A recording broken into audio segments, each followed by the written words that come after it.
Hey, Falcons and NFL fans. Welcome to another episode of NFL Jocks and Pigskins. I'm your host, Dave Holcomb. Flying solo today. No Tom Pollen with me. Chris Smitherman will be joining us a little bit later on in the show behind the scenes. So just by myself, Tom is unfortunately dealing with a lot of personal things right now. If you're a praying person, I ask for you to pray for Tom, my co-host. He's going through a lot right now in his life. And we all hope that this Christmas season brings him some joy and, things turn around for the better for him. But he'll be back next week with us. That's the plan. And we'll both be on the show next Saturday. But you're stuck with me here during the bye week for the Falcons. They played the Pittsburgh Steelers in week 13, and it was the last straw for Arthur Smith, reportedly, with Marcus Mariota. The Falcons haven't officially announced the change at quarterback, but Ian Rappaport reported this week that the Falcons are going to make that quarterback switch to the rookie Desmond Ridder. So I think we're going to spend a bulk of the Falcons portion of the show today anyway, talking about Mariota versus Ridder. And, I think it's too little too late in terms of making this switch to Ridder. Arthur Smith waited to the last possible moment to make this switch, and the Falcons are pretty much out of the playoffs at this point. They do have somewhat of a playoff Christmas miracle. A Christmas miracle could get them into the playoffs, but in all likelihood, they're done. So Ritter's not coming in to save the season, and really what you're looking at is evaluating Ridder, and I think it's kind of too late to do that too. I'll get into the reasons why at this point, but we'll get into why a little bit later on in the show. But we're also going to have the Love Loathe segment today makes a return. Heavy Thursday night action in the Love Loathe segment today. Anybody who watched that, I know it was between two teams on the West Coast, so maybe not a whole lot of East Coast, interest in that. And I think obviously the NFL is a national brand. People tune in no matter who's playing, but the two West Coast teams maybe deter people from tuning in December, especially for the Falcons. This game didn't have any impact at all on Atlanta's playoff hopes or anything like that. But it was a great game, great comeback. And we're going to talk about that quite a bit in our Love Low segment a little bit later. Tom's not here, so we don't have picks against the spread, but I do have some prize picks for you with a warning that I really have not done particularly well with prize picks really the whole season. My account money in prize picks is shrinking, but we'll try it again. And we have at least one freebie this week. And if you can hit one other one, you can at least get your money back and then some. And then if you can hit, more than one other one, then you're going to maybe double your money. So that brings us to our sponsor for the show, Prize Picks. Download the app, get started in your app store, and by searching Prize Picks. And when you do, after you download the app, use our promo code ASU when you sign up. That gets you a 100% match on your first deposit up to $100. So if you put down $20, you get $20 in return. Then you have 40 to play with for the remainder of the last 5 weeks of the regular season, and then the playoffs. The playoffs are also going to have some prize picks entries that you can do. So it's not too late to get started there. Maybe your fantasy football season's winding down, and this is a perfect time to get involved with prize picks. Gives you something else to be watching for on Sundays other than the Falcons or your own team, and maybe your fantasy team that's in the playoffs, hopefully making a push for the playoff run in your fantasy league.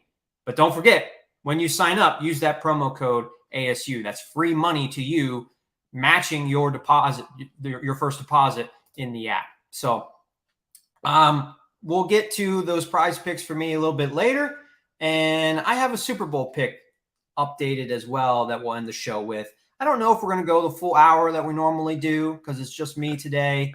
But we'll see how it goes. And if we get you out early, then you can get to some errands or whatever you got to do before Army-Navy. I'm looking forward to the Army-Navy game at 3 o'clock. I'll be watching on Paramount Plus. I don't have cable, but been able to survive without cable during the football season, which is is an accomplishment in and of itself, right? It's hard getting by without cable when you're a big sports fan. But it's gotten easier and easier, and I'll be watching Army and Navy today on Paramount Plus, which I think is probably one of the better apps at this point in terms of how it performs when the games are on. Like, I think ESPN, especially Monday Night Football.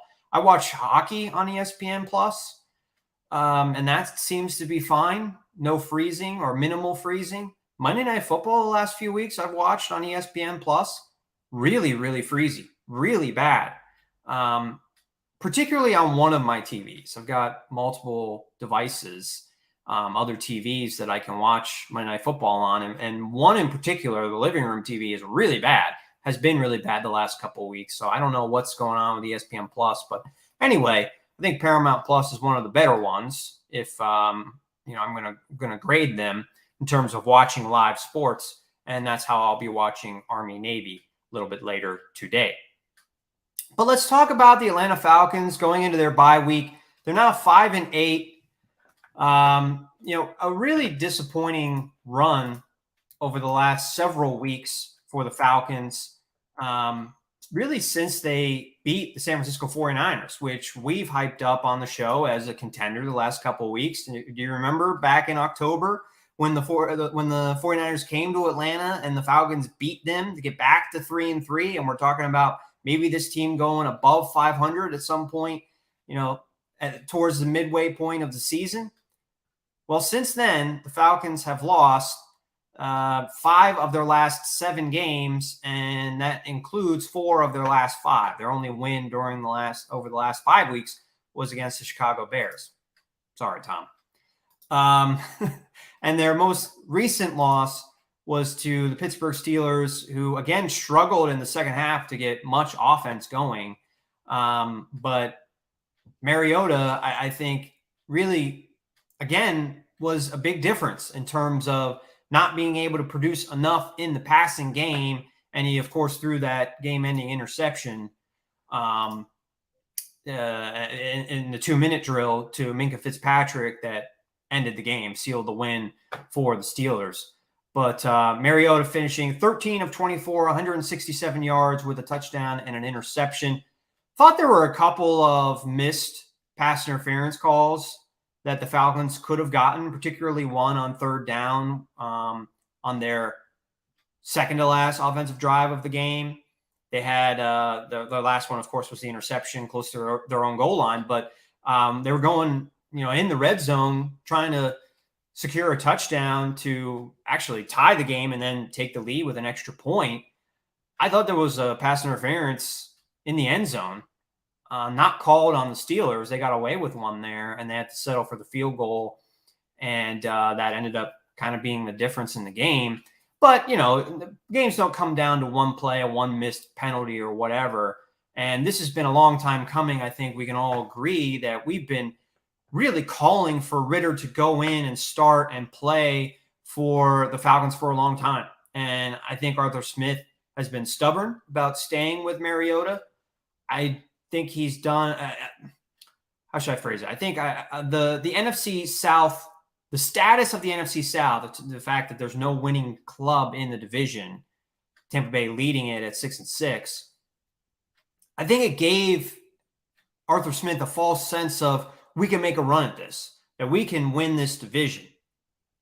That really was a reality, after they beat the 49ers. I think that was a realistic goal. But a couple weeks after that, after Mariota was struggling, even though Tampa Bay was still within, striking distance in the standings, I think you had to recognize that you weren't going anywhere with Mariota at quarterback. Now, maybe you're not going anywhere with Ridder at quarterback either. And that seems to be what Arthur Smith was hinting at by not changing quarterbacks. But you hype up Ridder as a 3rd-round pick after you take him.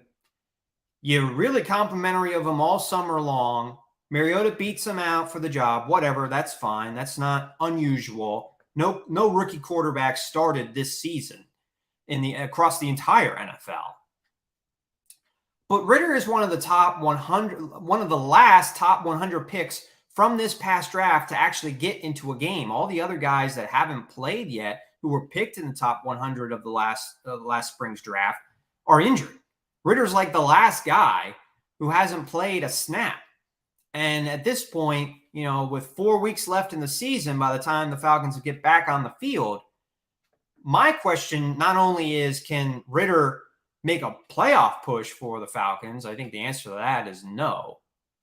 But really, the real question is, can the Falcons properly evaluate Desmond Ridder in just 4 weeks?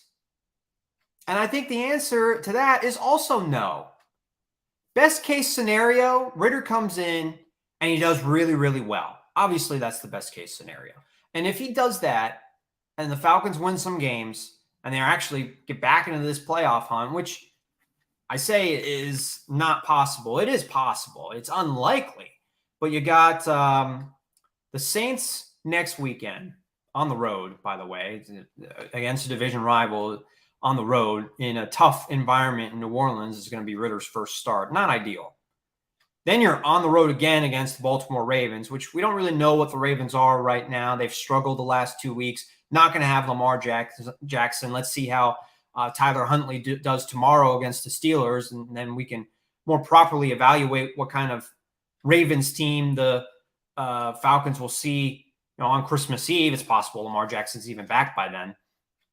And then on New Year's Day, you're hosting the Arizona Cardinals, who have really struggled a greater part of this season. And then you end the season at home against the Tampa Bay Buccaneers. So, I mean, if you're able to beat a tough rival, but not a particularly good football team on the road, the Saints, and if you're able to steal one at Baltimore, you're alive in the division. And you still have that matchup against Tampa Bay in Week 18 looming, that you're going to be able to gain a full game on Tampa Bay because they lose to you and you win. So it's not 100% out of the possibility. But again, Arthur Smith waited to the very, very last minute for Desmond Ridder to come in and try and save his season. And more likely, it's just going to be an evaluation, because you can't expect a rookie to come in and run the table going 4-0, and in particular beating a pretty good Ravens team on the road. I think it will be even a pretty great accomplishment for Ridder to beat the Saints next week. The Saints are also going to be on bye, so the Falcons don't even have the advantage of the extra rest or the extra preparation or whatever you want to say coming off the bye, because the Saints have the same time. Although I guess the Saints played Monday night, so they have one less day, but 13 days versus 14 days, not really a big difference. So the playoff hope is on life support. And but getting back to my best scenario here with Ridder, if he comes in and plays well, maybe they go 3-1. Don't make the playoffs, go 3-1, finish the season. I guess it would be 6-11. You're not in a position to take a quarterback anyway. If you're 6-11, right now they're what? I think they are 11th. Correct me if I'm wrong. I believe the Falcons are 11th right now in the draft. And if you go 3-1, I would assume that draft spot is going to, increase. It's going to, they're going to drop down the board, picking 12th, 13th, 14th, somewhere in there with, if they're able to get, I'm sorry, I'm talking about if they go, I said 6-11, that's if they go 1-3. 3-1, they would be 8-9. Yeah, they definitely are not picking in the top 16. I confused myself there. Sorry. Picking 17th or 18th after going 8-9. Yeah, then even in this deeper class, it seems unlikely a quarterback will even be there anyway, and you're going into the season with Ridder as your starting quarterback. That is, I think, the best case scenario. That's the best way the Falcons are going to be able to salvage somewhat of the 2022 season. Not being a playoff team, and then, in a small sample, being able to determine whether or not Ridder is their future. Ridder just has to come in and light the place on fire in order to prove that he is the future. I don't think that's very likely, though. Now let's go through the worst case scenario. Worst case scenario is Ridder comes in and plays really badly, and the Falcons lose their last 4 games, which is a possibility, even though I just ran through the schedule and said they could run the table, or it's possible for them to run the table. Well, it's the NFL. It's also possible that they could lose all 4 games and finish 5-12. If they did that, then they're going to be in the top 10. Maybe they're picking around where they did last year, 7th, 8th, maybe even higher. I mean, it's hard to tell with 5 weeks to go how the draft order is really going to unfold. But my guess is around there, definitely in the top 10. And then you're looking at, right now, again, things can change. We got several months until the draft. But you're looking at possibly 4 quarterbacks going in the first round, probably all of them going in the top 16. If you're picking 7th or 8th and you just had Ridder start the last 4 games and really did not do well, what are you doing if you're the Falcons at 7th or 8th? Are you picking a quarterback? I think the answer is probably yes. If a guy is there that you really like. A lot, and again, there's a lot of variables. There's a lot of, right now, it looks like Bryce Young might be that number 1 pick, but that could change. There were in 2018, we're going to talk about Baker Mayfield a little bit later. Baker Mayfield coming in at number 1, getting drafted first in that draft, kind of came out of nowhere. At this point, during the 2017 season, going into the 2018 draft, it was Josh Allen. Josh Allen was the guy that everybody thought would go number 1. He ended up going to the Bills, I believe, at number 7. So, could Bryce Young from now until draft day fall from the consensus number 1 pick, if there is a consensus at this point, a favorite number 1 pick to later in the top 10? It's possible. Are the Falcons even interested in Bryce Young? I don't know. Can't answer that. I don't know what their preferences are at quarterback. I don't know if they've even evaluated it yet. So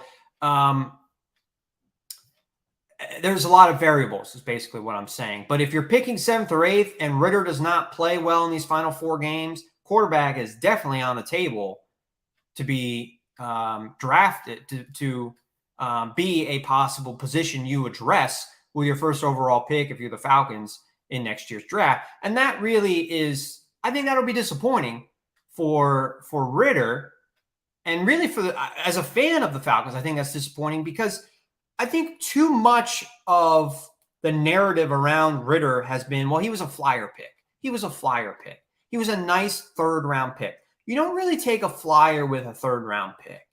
Maybe a high upside guy that has some risk. Yeah, okay, take that guy. But I think the flyer narrative around Ridder, I don't think is correct because you don't want to throw away 3rd round picks, which is what I think the Falcons would be doing if they take a quarterback and with the top 10 pick next year after Ridder only plays 4 games. Again, if Ridder plays very poorly, they have the argument to do that. But getting back to my original part of this debate here with myself about Ridder being put into this season too late in the year, 4 games is not enough time to really truly evaluate a quarterback. So even if Ridder looks really bad in the last 4 weeks, if he had 6 weeks, 8 weeks, I still don't think that's very much time to evaluate a quarterback and make a decision of whether or not you're going to take another quarterback in the first round. That's a big decision. You want as much of a sample size to determine if Ridder is your guy as possible. Not 4 games, not even 8 games, but 8 games would be a lot better. Look at what Kenny Pickett for the Steelers have done. We just saw Kenny Pickett against the Falcons last Sunday. He looked a lot better in that game than he did, 4 weeks ago against Philadelphia. 5 weeks ago, counting the bye against Philadelphia. Now, I get it. The Falcons defense is not the Eagles defense. A little bit different opponent there. I understand. But Pickett is making strides every single week. It's possible Ridder could have done the same thing with 8 weeks, 10 weeks to play this season. He's only going to get 4. So the improvement that he can show in just 4 weeks I think is minimal. And he's going to have to come out and play well immediately, or at least show something to the coaching staff and the front office to prove that, the team doesn't need to take a quarterback in the first round, especially if they're losing and their draft stock is improving to the point where they can take one of the top quarterbacks in the class. Let's get to some of the comments here. They're really rolling in now. Christy Lewis says, it's not fair to expect that from Ridder when Mariota has had years of experience, 13 games to be successful. I think she's saying it's not fair to expect him to go 4-0 or come in and play immediately. I agree with you, Christy. I'm just stating that in order for him to really, I think, prove to the Falcons that they don't need to take a quarterback if they have a top 10 pick, he needs to play well. And the pressure is on him to play well in only 4 games. And I don't think that's fair to him. And so that's where I'm agreeing with you. I don't think it's fair to him. They have not put him in a situation where he's going to have a lot of success. Not to mention something we haven't even talked about yet. Falcons' best pass catcher, Kyle Pitts, isn't going to be on the field. He's not going to play these final 4 games. If you get him in there earlier in the season when Kyle Pitts is still playing, you see a full, Ridder would have more of a chance to succeed. You see more of what he could do with the Falcons' full offense. You're not going to see that without Kyle Pitts on the field. Archangel says, I'd much rather go into next year's draft looking for defense. Yeah, I would too. I think if the draft were today, that's where the Falcons would go. But we're going to see, if Ridder's play has an impact on what the Falcons do with their first-round pick. Archangel also says, I hope Ridder plays well enough not to draft a quarterback. I hope so too. I hope he plays really well in these 4 games. But you know what? Going back to my point again, 4 games is not enough time to evaluate a quarterback. It's also possible Ridder comes in, plays really well in 4 games, and then maybe doesn't play as well next year as he did in a 4-game sample size. You guys remember Matt Flynn? Yeah, Matt Flynn had 1 great game in his career, and he got a big contract from Seattle the same year that they drafted Russell Wilson. And Matt Flynn didn't even beat out Russell Wilson as a rookie. Russell Wilson was a rookie in 2012. Matt Flynn never started despite having a fantastic Week 17 and earning that contract. So there is the risk of, because the sample's so small, if Ridder plays so well, maybe he's, he doesn't go through the lows of what most rookies or all rookies go through, because again, 4 games is not a big enough sample size. But yes, I think your point is absolutely correct. Defense. Let's get to some more comments here. Thank you, Christy and Archangel. You're very interactive with the comments here. Let's see. Gary says, should Falcons eject to move in from Ridder and seek first-round quarterback, assuming everyone is available? Which guy would you pick? Well, I think I've kind of answered your question, Gary, over the last few minutes. Thank you for your comment. I think it depends on what Ridder does over these last 4 games. But again, my point overall just is it's hard to evaluate a quarterback after 4 games.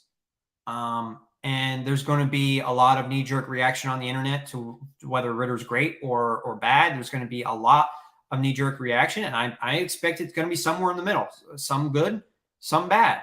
And it's just not enough time to evaluate a quarterback. In terms of who would you pick, I'm not really a draft evaluator, but from what I've read, I think Bryce Young is the top prospect at quarterback, so that's probably the preference for the Falcons. CJ Stroud is also regarded as a top quarterback prospect. The other 2 guys I think are more projects, Will Levis and Anthony Richardson from Florida, and then Levis is from Kentucky.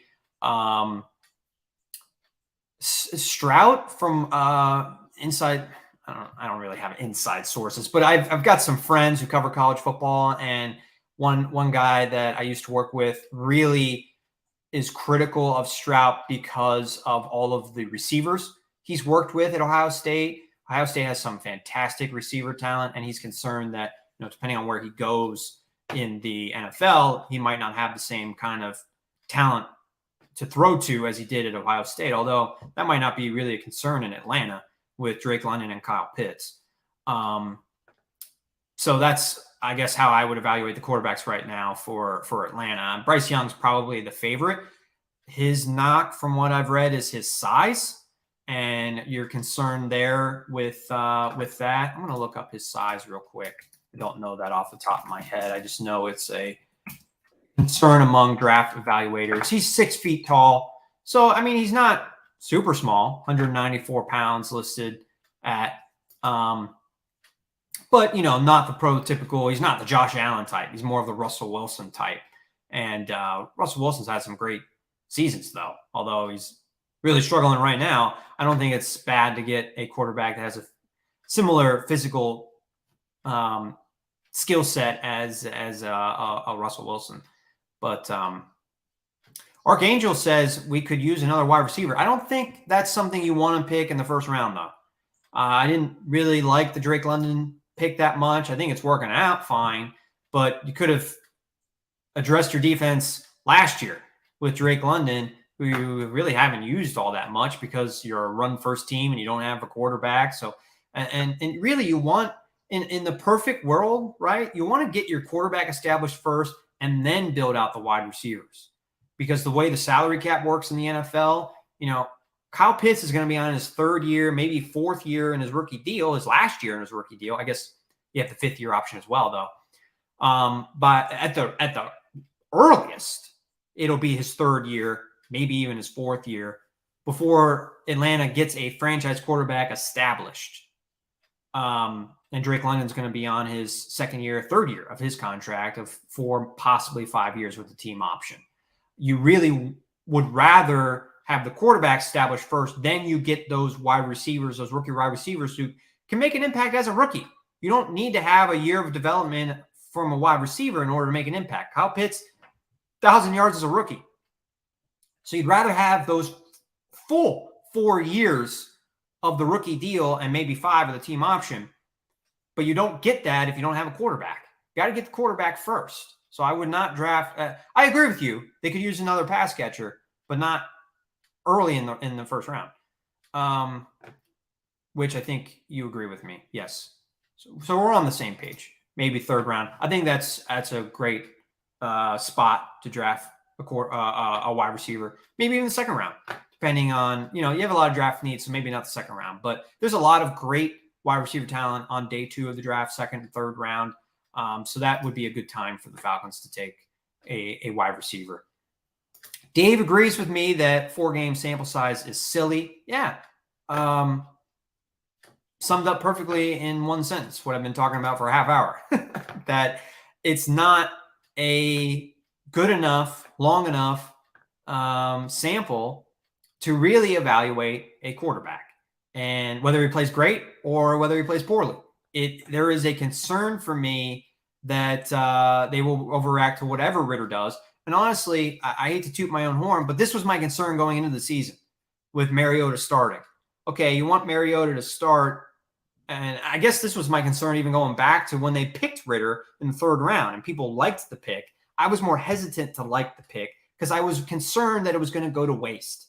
And that is still my concern today. If they end up drafting a quarterback in the 1st round next spring because Ridder does not perform well in 4 games, they have wasted that 3rd round pick of Ridder. And that's a shame because a 3rd round pick is not a pick you want to waste when that is a spot where you can take a wide receiver, as Archangel said, or you can add another defender or an offensive lineman. We've had that thrown in there as well. I think Christy said that she would like them to add more offensive line depth. That was a spot they could have added offensive line depth last year. So 3rd round pick, you don't want to just throw away like that. Bowling Ball 99 says, if Ridder plays well and Bucks lose, we win division and Ridder starts a playoff game. Could happen. It absolutely could. It absolutely could happen. I think the Falcons would probably have to run the table and go 9-8 in order for that to happen. And that's just a big ask from a rookie quarterback. That's why I don't think it's likely. Definitely not likely to happen. But is it possible? Yes, it's possible. It really hurt that the Buccaneers were able to come back and beat the Saints. I think with that decision, that outcome, that kind of put a huge damper on Atlanta's playoff hopes. Because if Tampa Bay loses that game, then they're 5-7. You're only a half game back. And Tampa Bay plays, who do they play this weekend? They play the 49ers this weekend. That's right. They play the 49ers, who are starting a rookie quarterback, but a really good San Francisco team on the road. I mean, they could lose that game. And then if they had lost to the Saints, they would have the same record as the Falcons. And you're feeling somewhat pretty good about your playoff chances, even at 5-8. But that win against the Saints really, really makes it an uphill climb for the Falcons to win the division at this point. And the wild card is out. They're not earning a wild card spot. Let's get to a few more comments. Archangel says, I agree 4 games isn't enough to know quarterback, but it's a good little sample size, which he would have started against the Panthers and at least the Steelers. Yeah, I absolutely agree. Got to move up to keep my face above the comments here. Yes, he should have at least started against the Steelers. Not to, play Monday morning quarterback here, but I think Tom and I were saying he should have started against the Bears, which I'm looking at my schedule here. That was week 11. The Bears was week 11. They had the mini bye because they just played Carolina in week 10 and lost that game, didn't play well on Thursday Night Football. You could have argued, and we did argue, that Ridder should have started in week 11. And then that ended up being a win, which maybe, it keeps the Falcons' playoff hopes alive at this point, but maybe we would have seen Ridder against the Commanders if Mariota would have lost against the Bears. But Mariota wins that game, and then he gets the two more games before finally making this switch to Ridder. So let's get one more comment from Dave. He asks a question. Thank you very much for the comments. Please keep it going. We plan to, and yes, we have this show every Saturday. We occasionally take a week off. We haven't had we're approaching our 2-year anniversary, and Chris is here. Chris, if you're listening, we're at our 2-year anniversary, right? Maybe Chris isn't listening. I know Chris is here. His what do you call it? Avatar. His avatar is popping up. There he is. Chris, I'm here. You know when our 2-year anniversary for the show is? Yeah, we are. We started in December of 2020. So it's crazy how that's happening. Yeah. I can't believe it, but we really appreciate all these comments. I'm loving the views and we're going strong. So if you haven't subscribed to the channel, we're here every week. So keep coming. Absolutely. Thanks for mentioning. I forgot to mention subscribing to the channel. Definitely check out the other Georgia sports content we have on the channel. Terrence Moore does a weekly video. What does he have a particular day that his videos come Tuesdays. out? Yep. Tuesdays. So Tuesdays, you can expect Time Out with Terrence covering all things Atlanta sports as well. You can expect that on Tuesdays. And then we have Bird Talk with Terrence, former NFL Falcon, Atlanta Falcon, Terrence Mathis, and William Brandon, who's also on our show. You can check out great content there. And I am listening. I'm just doing my honey-do list. I'm mounting a television. So I literally was about to pop it on, and I said, oh, let me put the TV down. I heard Dave call my name. Let me Yeah, I figured. I know you're always listening, but yeah, sometimes it takes a minute or two to drop what you're doing and then, interject in the show. But yeah. So yeah, I wanted to ask you when our official 2-year anniversary was, and we're pretty much there. And we are here every Saturday, Dave. So we will be here throughout the draft process and into the offseason, free agency, all that jazz. And we'll be covering the Falcons and the NFL at large. So tune in every Saturday at noon Eastern time. And Dave also says that he doesn't say likes, but he doesn't think the Falcons offensive line is terrible. And I agree with you. I don't think it's been terrible. Much better, to the point where, that probably isn't a need you have to address in the first round. It's still depth that you can add later on. But I think defense, maybe quarterback, but more than likely defense. I've been calling for them to take defense in the first round for years. And I will keep doing that until they actually do it, because, the Falcons defense isn't really improving all that much with them drafting guys in the later rounds. So I guess they did take AJ Terrell since I've started covering the team a few years ago, who's kind of having a down season, unfortunately. But hopefully he bounces back and they add an impact defensive player in the top 10. I think that's the best path forward for the Falcons. Of course, part of that formula, though, is Ridder playing well and proving that he is the guy for next season. And one more comment from Gary here regarding draft selections next year after first round. Good strategy would be to find out what wide receiver Steelers like in the third or fourth round and pick that before Pittsburgh gets them. Yeah, Pittsburgh has been very good at identifying wide receiver talent. And now keeping that wide receiver talent happy is harder to do. I'm, kind of being facetious there with the George Pickens sideline outburst against the Falcons. Could be something I include in the Love Loathe segment, which we've got coming up here really soon. But just to wrap up our Falcons discussion here, 4 games isn't enough to really evaluate Desmond Ridder. And if this was a season where the Falcons are going to the playoffs with Marcus Mariota, you're willing to put the development and the decision on whether or not Ridder is your franchise quarterback on the back burner. But this team isn't, more than likely, this team isn't going to the playoffs. So is it a lost year? Not only because you're not going to the playoffs, but also because you haven't been able to see what Ridder can do? Yeah, I think it's fair to say that Arthur Smith has really kind of messed up this quarterback situation and possibly the future of this team. At least they're going to have to make a decision about Ridder in a smaller sample size than really what you would prefer to have with a decision like that behind center. And we got one more comment here. Why not? We'll get to Christy one more time. I think they are playing Ridder because the probability is low for the playoffs. It's beneficial at this point to see how he held the offense and review current players' roles for 2023. Yeah, absolutely. I think you're right. And I think that's why he hasn't gone in until now, until Arthur Smith kind of looks at the standings and says it's unlikely we make the playoffs. So I'm going with Ridder. I just feel like that decision should have come sooner. I think Arthur Smith could have recognized sooner, even though what the standings were what they were, that they were in the hunt. I think he should have evaluated the play at quarterback and said, we're not going to the playoffs with this guy at quarterback. We're not going to beat the Washington Commanders on the road. We're not going to beat the Pittsburgh Steelers, which was basically a road game anyway, because the stadium was 80% Steelers fans. We're not going to win these games with Mariota at quarterback.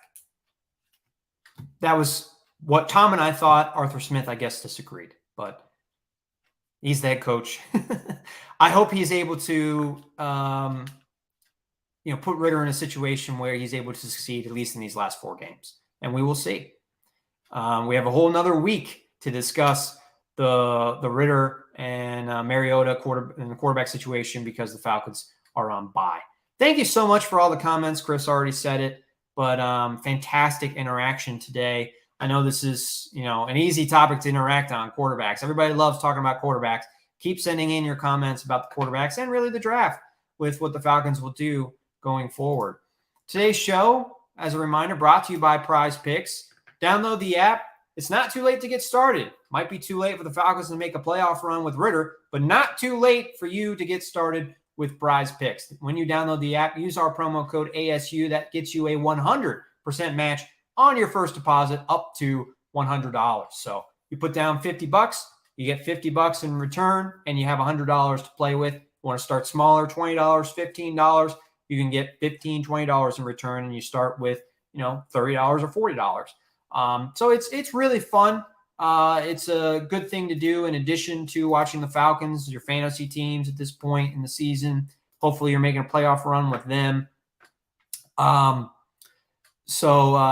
you can just add this to your, list of things that you can watch for during the week on Sundays. But let's get to, before I will have some Prize Picks in about 10 minutes or so, but I want to get to my Love Loathe segment here for this week. I loved the Baker Mayfield comeback Thursday night. I don't think anybody didn't love it. Maybe the Cleveland Browns didn't. If you're a Browns fan, maybe you don't. Panthers fan, maybe you're a little bit upset. Like, why didn't Baker Mayfield play like this for us? But the Mayfield comeback and the 98-yard drive with no timeouts and 1:45 on the clock, incredible, absolutely incredible performance by Baker Mayfield. And I think it says a lot, not only about Baker Mayfield, but the Rams, their culture. They're going through a really difficult season, one of the worst seasons by a defending Super Bowl champion ever. And but Sean McVay has that, they have a winning culture. And although they're not winning, there's an expectation that we're going to go out and give it our all every week. They're not tanking. They haven't given up. And that was very evident by Baker Mayfield being able to come in and play with guys he didn't even know the names of and have that kind of success. And I think it, again, says something about Sean McVay, that McVay was able to put a quarterback that had been in his system for 2 days. 2 days. Baker Mayfield had been studying the Rams offense for 2 days.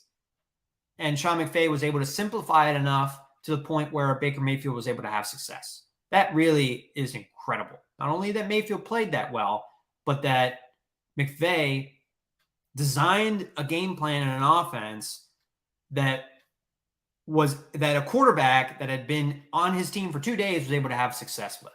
It says a lot about Sean McVay. And it says a lot about, the other coaches that Baker Mayfield has worked with in the past, that he was able to play that well with 2 days of preparation. And he has a whole year in Kevin Stefanski's offense, is a whole year or half a season with Ben McAdoo, and he never played that well. Maybe he played that well in a couple games with the Browns over the years, but that was one of his best performances.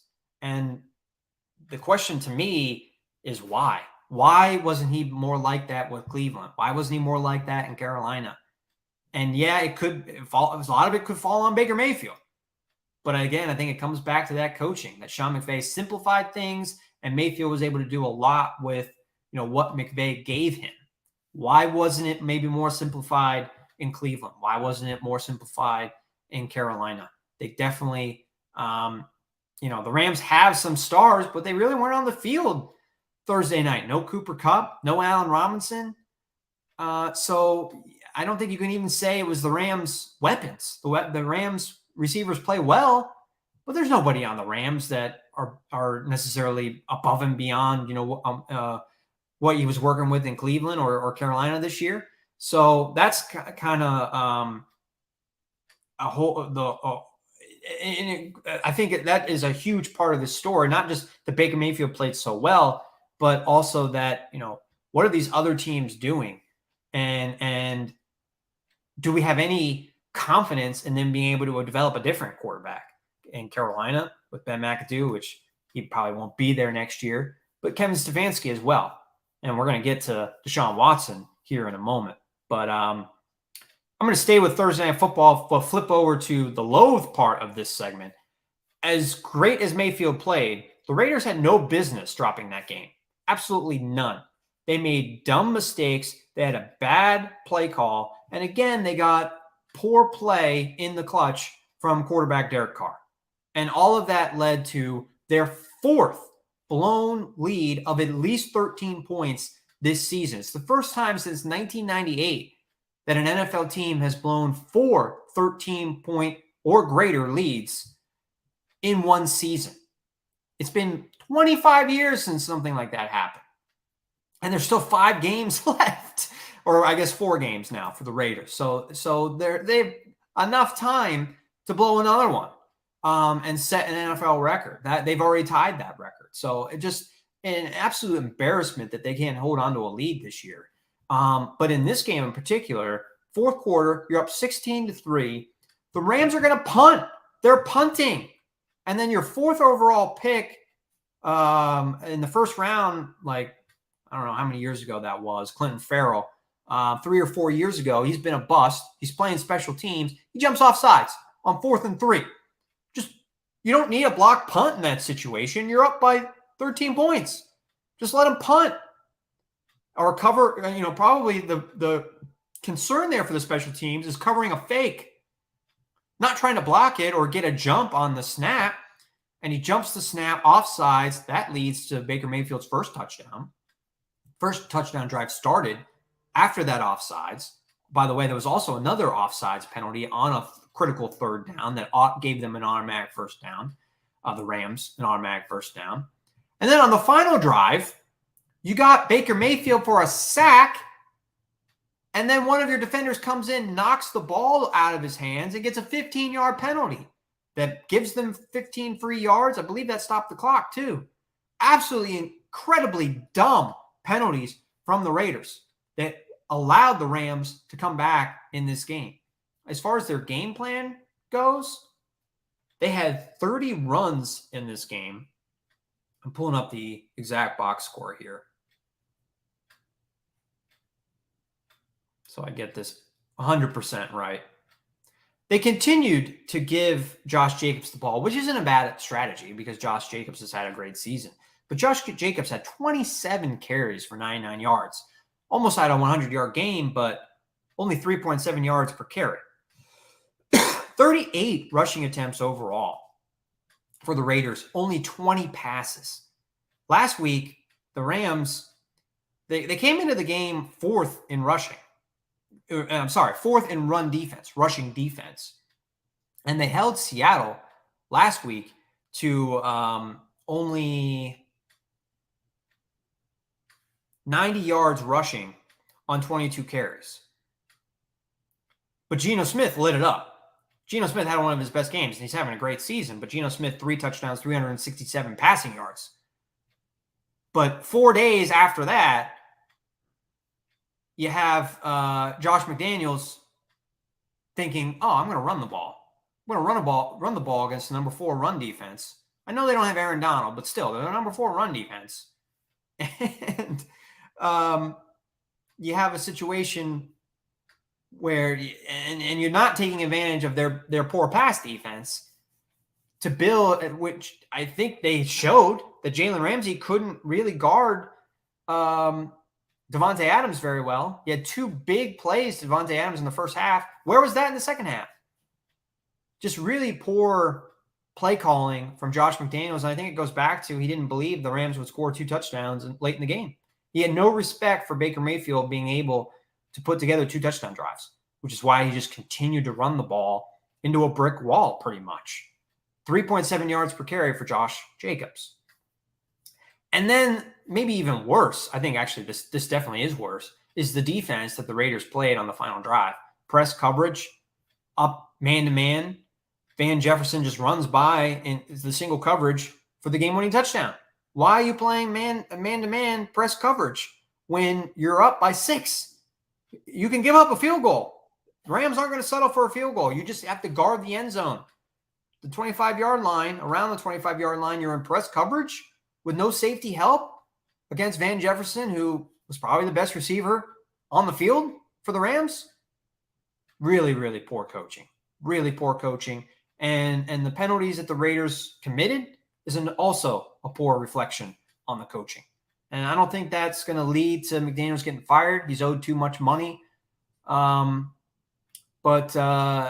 it was a really bad night for Josh McDaniels. And it was a shame because he'd built up some goodwill with a 3-game winning streak since losing to Jeff Saturday, of all people. Now McDaniels can say he lost to Jeff Saturday and Baker Mayfield this year. How many other coaches are going to be able to say that? Probably none. Jeff Saturday still hasn't beaten any other coach besides Josh McDaniels, and he's in his 5th week as head coach. So really bad night for the Raiders. And I don't think Derek Carr escapes blame either. Really bad interception in the red zone. I think that was towards the end of the first half. And then in his 2-minute drill, which was really only 10, 15 seconds left, he throws another pick. That's kind of a desperation interception at that point. But, I know you're disappointed. You keep settling for field goals in the first half, and you're trying to force something to try and get a touchdown. But that throw from Derek Carr into the end zone that was picked, it could have been picked by 2 different receivers. And I know he had pressure in his face or whatever, but if there's pressure in your face, you can't just throw the ball up. That's what he did. Just threw the ball up, and it got intercepted. That has to be at least a field goal attempt there. and you're looking at probably a 19-3 lead, and that wouldn't have put the game away completely because it still was a 2-possession game. But I like my chances a lot better at trying to stop Baker Mayfield on two-point conversion tries, and that even if they do get that, I still get overtime to try and win, as opposed to losing with 2 touchdowns and 2 extra points. So I think Derek Carr, he wasn't really given the opportunity to do much in this game because he only had 20 pass attempts, but he also only completed 11 of them. In his opportunities he had, he did not play well. And maybe that says something about Derek Carr too, that Josh McDaniels really didn't seem to trust him very much. Was more willing to just, again, run Josh Jacobs into a brick wall and just let time run off the clock and play defense, and that really backfired. That really, really backfired. I got 2 other things, one that I loved, one that I loathed from this last week. This one's for Tom because I know he just despises Deshaun Watson. He's on my loved segment, loved portion of this segment for playing so poorly. I don't love Deshaun Watson. Let me get that clear. But he really did not play very well in his return for Cleveland in week 13. And I think I loved it because I've gotten tired of the narrative that Deshaun Watson's going to come in and save Cleveland's season. I don't think he's going to play marginally better than Brissett has played this season. I don't even know if he's going to play that well. So I guess the reason why I loved him not playing well is because I received some vindication, and Tom did as well, that was the correct take to have. And Watson was 12 of 22, 131 yards and a touchdown. If I'm Cleveland, I got to feature Nick Chubb and Kareem Hunt if I'm going to make a playoff run here. It's got to be the running game. Deshaun Watson isn't saving anything, nothing, until he gets a little bit more comfortable. I do think he will eventually be a decent quarterback for Cleveland. But I'm doubtful he will ever be as good as he once was. And I think it's going to take some time. If he ever does get back to the level of the play that he was, it's definitely going to take some time because he's been out for 2 years. He's played 1 meaningful game now in 2 years last week. And that is just not going to come back immediately for him, especially with a new system, new offense. Kevin Stefanski, it would maybe serve Deshaun Watson well if he could simplify things, as Sean McVay did seemingly for Baker Mayfield on Thursday night. But I'm not a big fan of Stefanski. I don't think he's going to simplify anything to make it better for Watson. I think he's going to run the offense the way he wants to run the offense. And the last thing that I loathed was Jimmy Garoppolo's foot injury. I mean, we talked about the 49ers last week and maybe even the week before that as a real Super Bowl contender. Now it's going to be about, what does Brock Purdy do? Brock Purdy was Mr. Irrelevant last spring. And not only is he a rookie, he was a rookie that was barely drafted, 7th round pick. Can he come in and save the 49ers season? I know Garoppolo hasn't officially been ruled out for the year, but he's out 7-8 weeks with a broken foot. If he comes back in 7 weeks, he can play in the division round.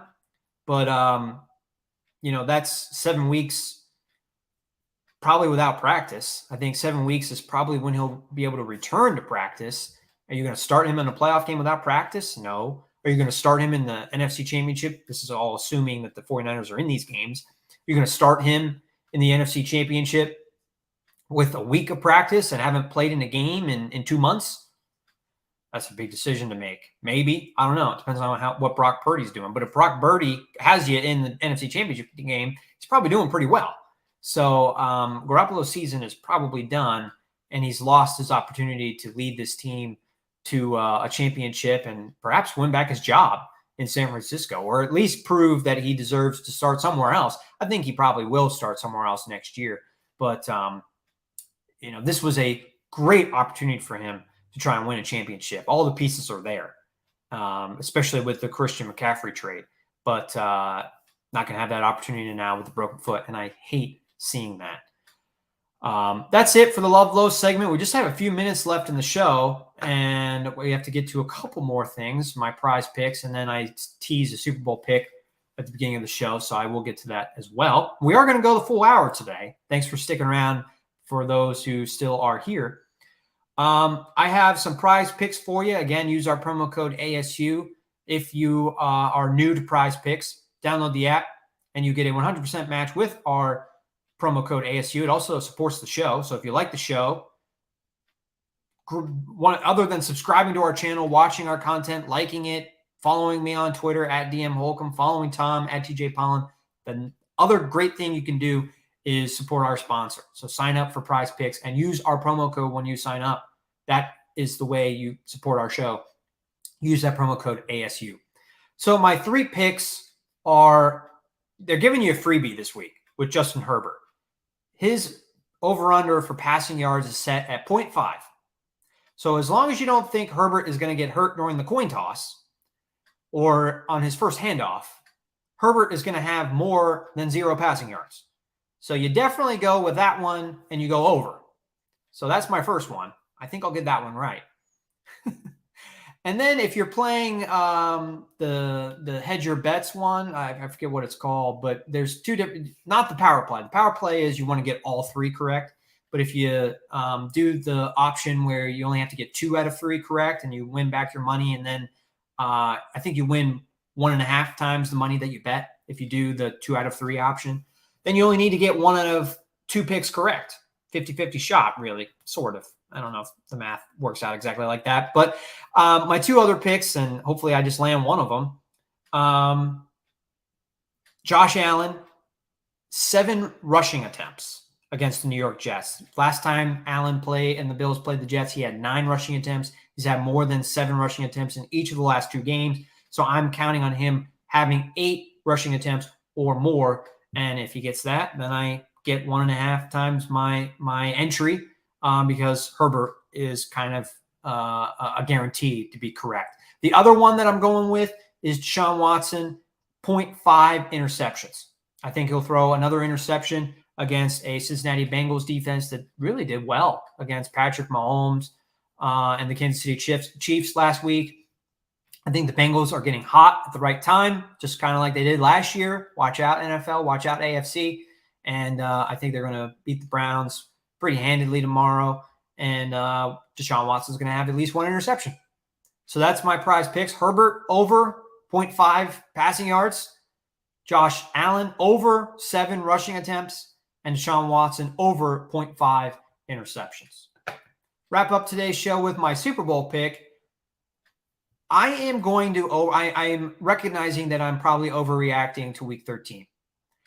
But I've liked the Dallas Cowboys and their roster really all season. I mean, they looked bad in week 1 and you kind of jump off the bandwagon after that. But I liked them at the end of last season. I liked them, starting in the middle of this season. They've looked really good.